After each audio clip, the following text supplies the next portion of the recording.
I remember the moment it all snapped, like it was burned into my brain. The kind of memory that replays when the world's quiet and your heart's just loud enough to bring it all back. I was standing in my own damn living room, or, well, what used to be my living room. My mom stood across from me, arms folded, eyes cold, and beside her, my sister, grinning like she'd just won the lottery. "You need to leave, Jason," my mom said, voice sharp. "This is Emily's house now." No warning, no conversation, no chance to even understand. Just that. Let me rewind. I wasn't born with a silver spoon. Hell, I wasn't even born with a spoon. I worked my ass off from the moment I turned 16. First job? Bagging groceries. Minimum wage, back-breaking shifts, saving every damn cent I could while watching my classmates blow theirs on parties and sneakers. I didn't party. I didn't travel. I didn't waste time.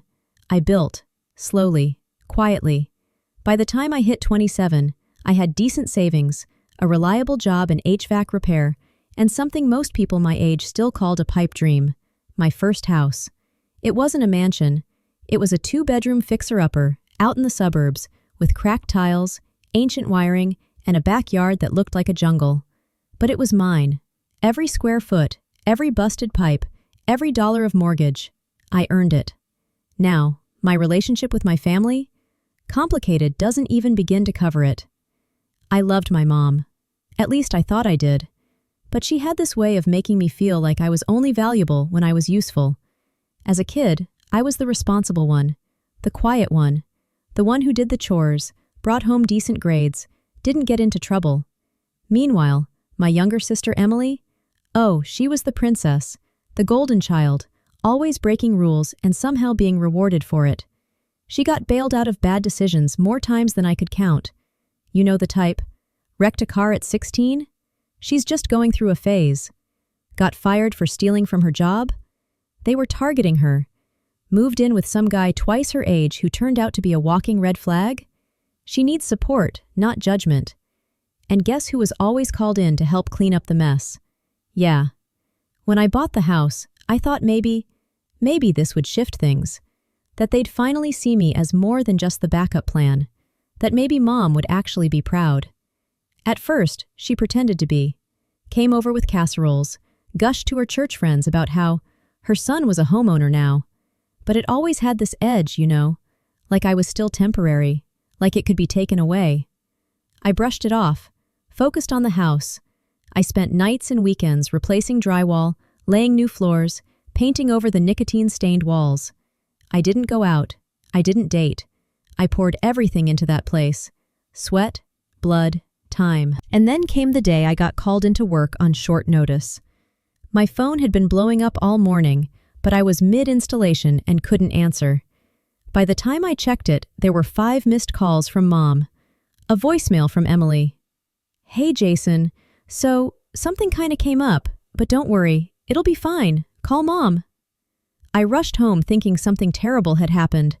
I remember speeding the entire way, heart in my throat. But when I got there, there was no emergency. Just Emily, moving in. She was dragging suitcases through my front door like she owned the place.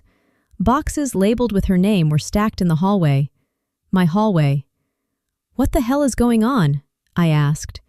Emily barely looked up. "Mom said I could stay here for a while." "A while?" I snapped.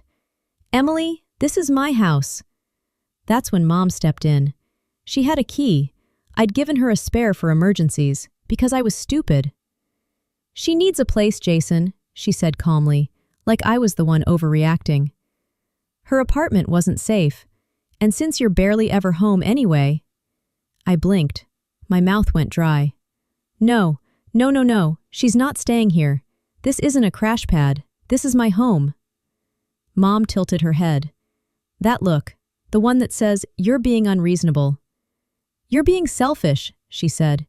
"You have 2 bedrooms. She just needs one. It's family, Jason." Family. That word. That weapon. Against my better judgment, I let her stay. For 1 week. That was the deal. 1 week. That week turned into a month. Then 2. Suddenly, she wasn't just staying. She was redecorating. Bringing in her own furniture. changing the shower curtain, moving my tools from the hall closet because they looked messy. I tried to push back. I tried to draw lines. But every time I did, Mom would guilt-trip me. Emily would cry.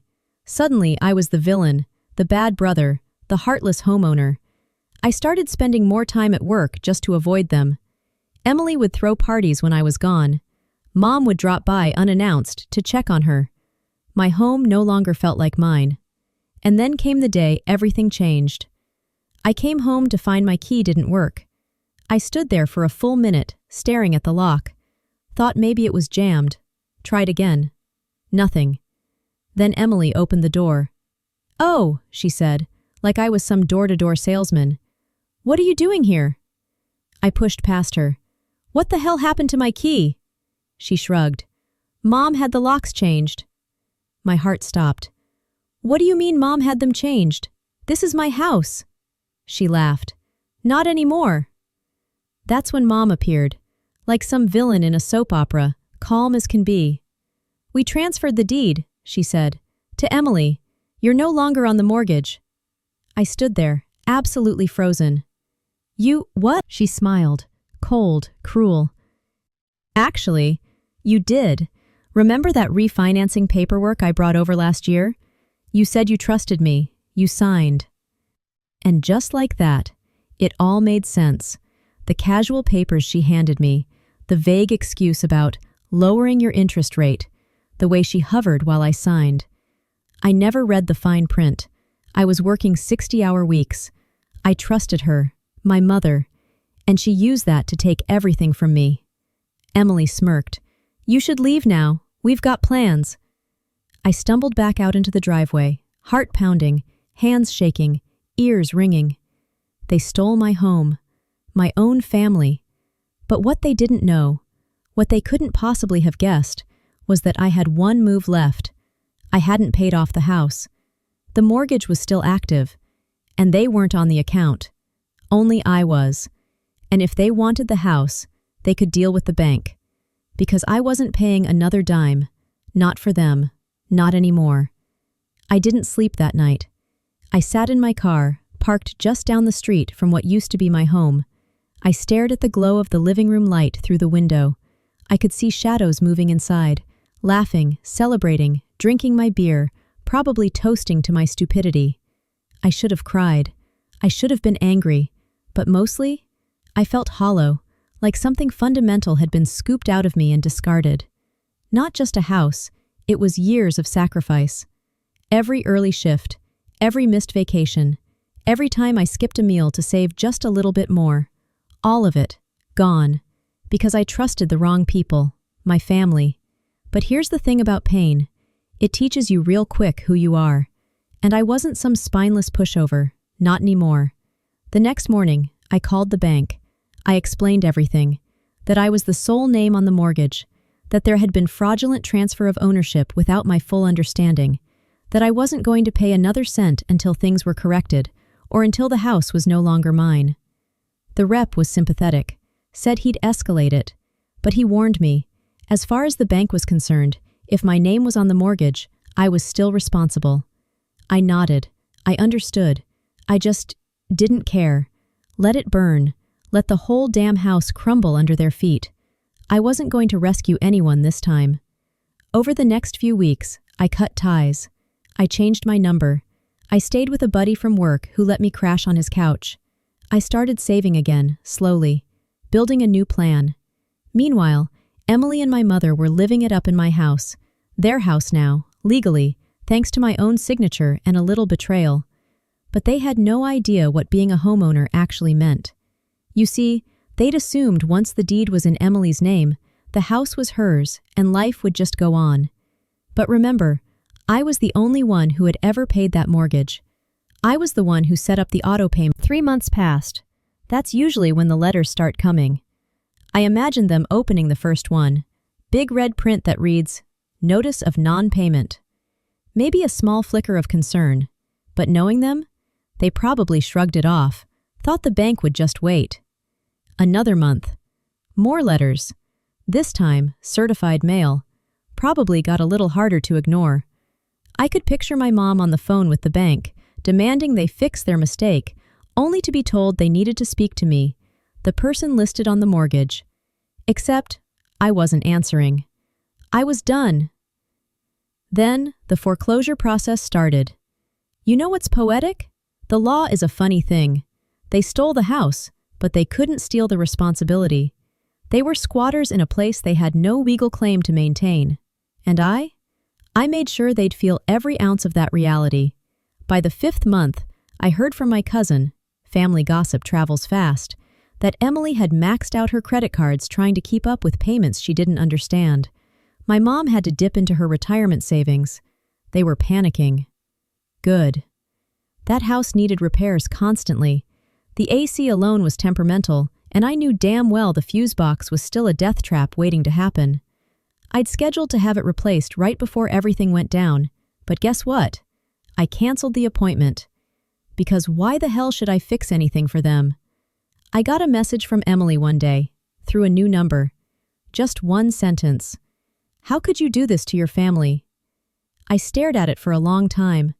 My thumb hovered over the keyboard. I typed and deleted a dozen replies. But in the end, I sent nothing.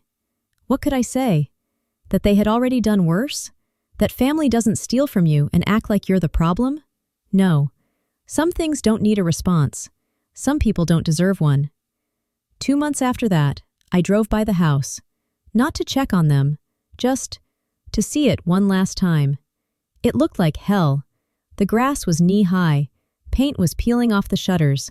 A foreclosure notice was taped to the front door in bold, humiliating letters. The same door I installed with my bare hands. The same porch I stained with sweat in the summer heat.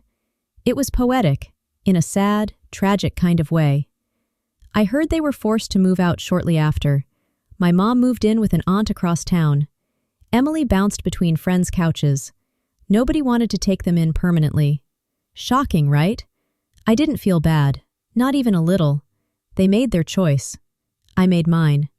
And for once, I didn't clean up the mess. It was like finally breathing after being underwater for too long. And here's the kicker. 2 years later, I bought a new place. Smaller, quieter, just outside the city. Paid for entirely by me. No co-signers. No help from family. Just me. This time, I didn't give anyone a spare key. No visitors, no freeloaders. Just peace. Sometimes people ask if I've forgiven them, if I've spoken to them since. The answer? No. And I don't plan to. You don't invite snakes back into your house just because they hissed an apology. It's funny, really, the way people come out of the woodwork when things go south. After the house got foreclosed, suddenly I started getting messages from people I hadn't spoken to in years. Distant cousins, old church friends, even a couple of my mom's friends who used to pat Emily on the head and call her God's special little spark. Now they were calling me, trying to patch things up. Jason, you have to understand, your mom didn't mean for it to happen that way. Or, you only get one family. Don't let bitterness ruin that. Bitterness? That word stuck with me. It festered. They acted like I'd just walked away from my house over a bad Thanksgiving argument. Not that I'd been robbed, manipulated, lied to by the woman who gave birth to me and the sister I once would have taken a bullet for. Bitterness? No. Bitterness is what comes after the wound closes. What I felt was raw. It bled. It pulsed. It reminded me with every heartbeat why I walked away. I started seeing a therapist not long after I bought the new house. I didn't go because I missed them. I went because even though I was out, even though they were the ones suffering now, I couldn't stop replaying it. All the signs I missed, the moments I ignored, the way I let guilt dictate my life, how I let them twist me into thinking that helping them was the same as loving them. It wasn't. One session I said, I still feel like I abandoned them, and the therapist just looked at me and asked, who abandoned whom first? That question punched me in the chest, because I knew the answer. I'd just been too scared to admit it. They'd been abandoning me my entire life, piece by piece, moment by moment.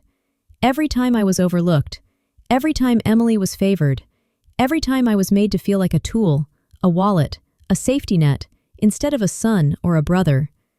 They didn't just kick me out of that house. They kicked me out of everything, my own damn life. And you know what? Good. Let them live in the fallout. Let them scrape by. I didn't build myself up from nothing just to become their doormat again. Around that time, I ran into Emily's ex. Remember the guy she moved in with when she was 20? The one twice her age who turned out to be bad news? Yeah, him. I was grabbing a coffee on my lunch break, and he was in line behind me. I almost didn't recognize him. He looked rough. He tapped my shoulder. "Hey, Jason?" I turned around, unsure if I should punch him or walk away. He raised his hands. "I'm not trying to start anything. Just wanted to say, I heard what happened. With the house. With your mom. That's messed up." I just nodded. He glanced down, then back at me. Emily always had a way of taking more than we talked for a few minutes. He told me she'd reached out to him recently, trying to reconnect. Said she was broke, couch hopping, talking about getting into real estate of all things.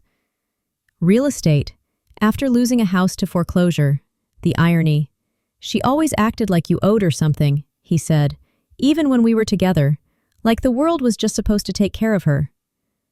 I nodded again, because that's exactly how she was raised. My mom taught her that, enabled it, rewarded it. Meanwhile, I learned how to survive, how to work, how to keep my head down and not ask for help. And maybe that's why I didn't see it coming. I thought being the good son would protect me. Spoiler alert, it didn't. Around the 1-year mark, I got a letter in the mail. Handwritten, no return address. It was from my mom. I stared at it for a long time, thought about throwing it away unopened. But curiosity got the better of me. It started with, "Jason, I know you hate me." Strong start.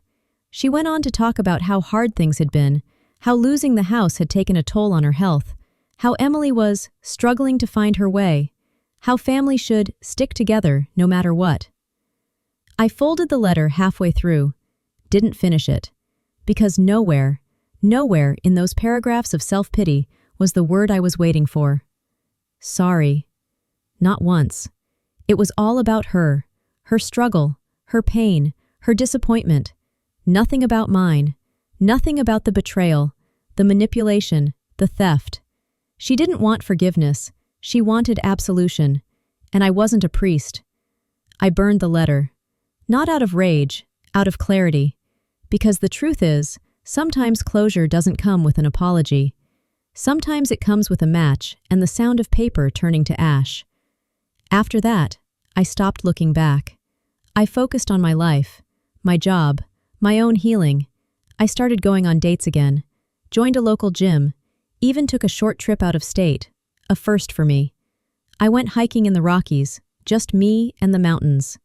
And out there, alone in the freezing wind with the sky stretching endlessly above me, I felt something I hadn't in a long time. Free.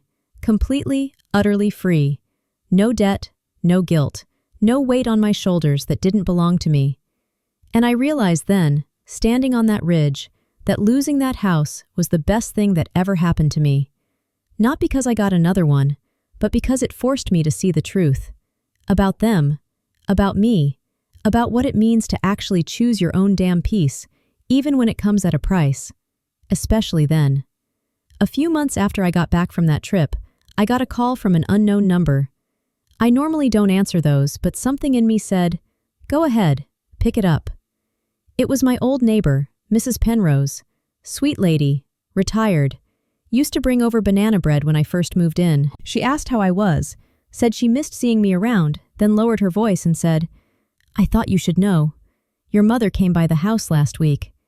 I froze. "What house?" "You know which one," she said. "The bank repossessed it, right?" Well, she was there, standing on the sidewalk, crying. I guess she thought someone might let her in. I didn't say anything for a second, just sat there with the phone pressed to my ear and my thoughts churning. "She asked about you," Mrs. Penrose continued. "Said she didn't know where you lived now. Said you weren't speaking to anyone. I didn't tell her anything." "Thank you," I finally said. We hung up shortly after, but the weight of that conversation stayed with me. She had no idea where I was, no clue what my life looked like now, And you know what? That was the point. I wasn't lost. I was gone. On purpose. That same week, I got an email from an old friend who used to work with Emily. Apparently, she'd started a GoFundMe. The title? Help Us Start Over After Losing Our Home. I almost laughed. Almost. The post was full of half-truths and missing context. Made it sound like some cruel twist of fate had stolen everything from them. No mention of the deed transfer. No mention of me. No mention of how they got the house in the first place. Just a sob story designed to squeeze money out of strangers. And the craziest part? People were donating.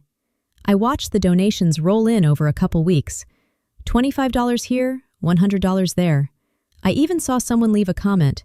"You're so strong, Emily. You'll bounce back. Don't let the world break your spirit." I wanted to scream. Instead, I closed the page and went back to living my life. Because here's the truth. They could spin their version of the story all they wanted. They could lie to strangers, cry to neighbors, blame everyone but themselves. But at the end of the day, they had to live with it. Every eviction notice, every bounce check, every reminder that the home they thought they stole was built on foundations they never understood. That's the thing about taking something you didn't earn. It's heavy, and eventually, it'll collapse under your weight.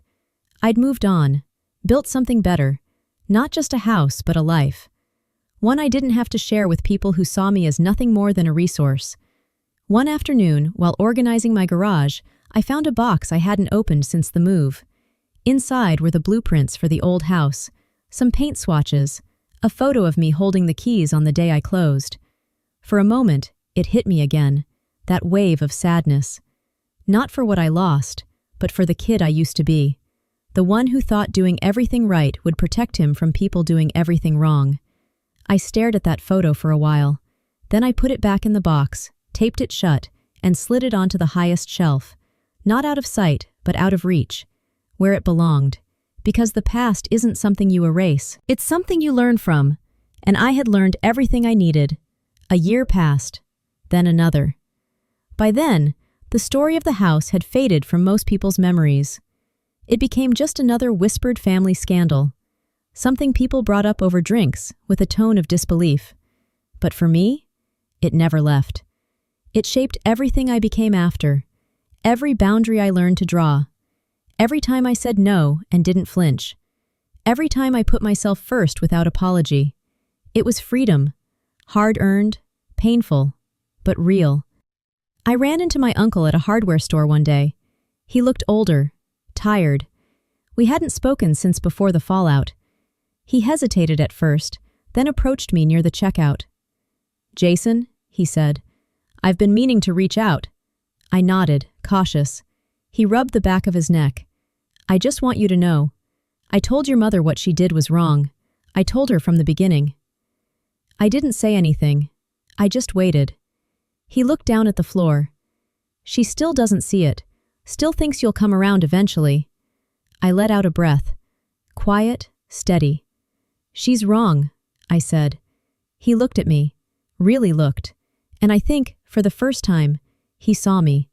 Not as the quiet kid who always went along, but as a man who had survived something brutal and came out stronger. We shook hands. He didn't ask for my number, didn't push, and that was that. I drove home after that, windows down, music low. The sun was setting, and the wind felt clean, new. My house, my home, came into view. Tidy lawn, painted door, tools lined up in the garage just how I liked them. It wasn't extravagant, but it was mine. I walked inside and stood in the doorway for a moment, taking it all in. The silence, the peace. No Emily, no manipulation, no betrayal hiding behind soft words. Just the hum of my refrigerator and the quiet creak of floorboards I installed with my own 2 hands. You know, for the longest time, I thought forgiveness was something you had to give in order to move on. But I've learned something else. Sometimes, the most powerful thing you can say is, "I don't forgive you," and still keep walking. Not out of hatred, but because you've finally chosen yourself. That house they took? It was bricks, wood, drywall. But this life I've built? This is my real home, and no one's taking it from me ever again.